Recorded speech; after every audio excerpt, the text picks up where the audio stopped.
Annulment is the process by which the court will declare that an act has no legal effect and therefore no longer exists. Article 263 of Treaty on Functioning of European Union is the key provision. The Treaty of Lisbon has introduced several changes. Article 263 subsection 4 now reads as follows. Any natural or legal person may, under the same conditions, institute proceedings against a decision addressed to that person or against a decision which, although in the form of a regulation or a decision addressed to another person.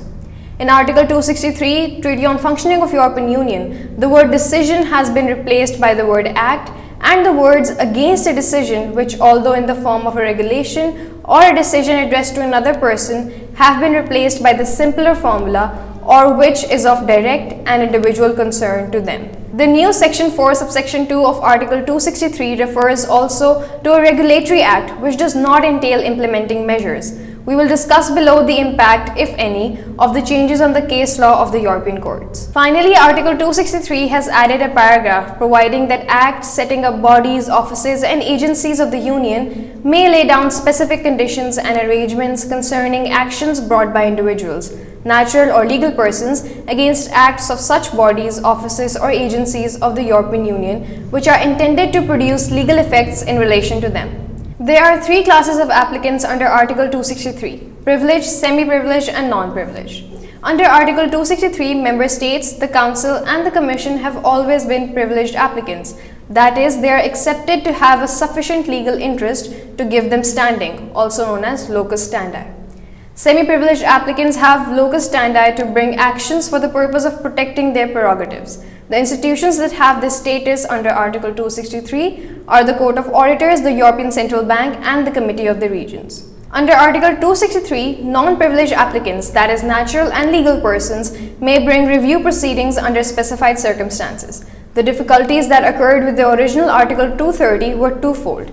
First, the term decision in the form of a regulation or a decision addressed to another person, and second, which is of direct and individual concern to the former. The word decision has been replaced by the wider term act in the first limb of 263 subsection 4 and by regulatory act in the second. The requirement of direct and individual concern remains for acts not addressed to a person, but the requirement of individual concern has been dropped for a regulatory act, only leaving direct concern. We will consider the two situations where changes have occurred together.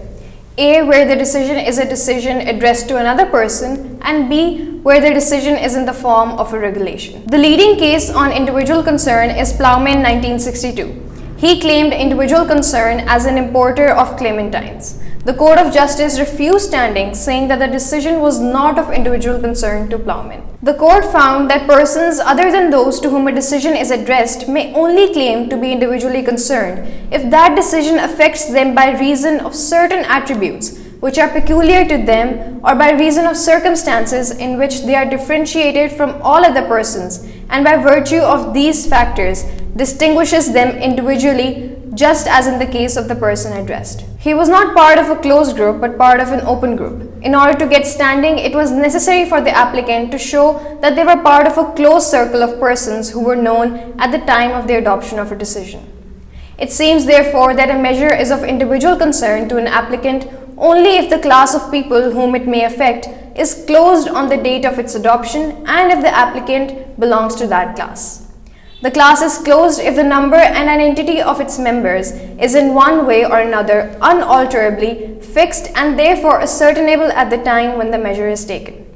As stated above, the restrictive interpretation of the meaning of individual concern, as interpreted in the case law of the court, was criticized as being at odds with the requirement for effective judicial protection for community law rights, a principle established and upheld by the Union courts. Advocate General Jacob's opinion in the case of UPA versus Council 2002, for instance, proposed a new test for individual concern under Article 230, now Article 263 of TFEU.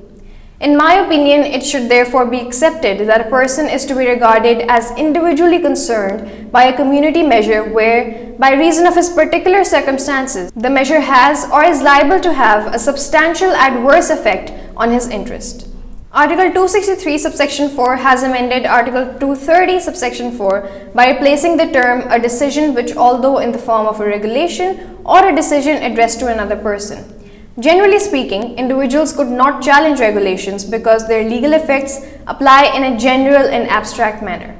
In order to successfully establish standing, the applicant claimed that although the challenged measure was in the form of a regulation, it was in fact a disguised decision of direct and individual concern to him or her. Non-privileged applicants could only bring actions to annul regulations if they were, in fact, decisions and they were of direct and individual concern to them. The ECJ has formulated two tests for whether such a measure is of individual concern to the applicant. The first test is of the general application or abstract terminology test. Whether the measure was a true regulation was tested by whether it was phrased in general terms and applies to categories of persons viewed in a general and abstract manner. If it does, then it could not be a disguised decision and cannot be of individual concern to the applicant. The second test is the closed category test.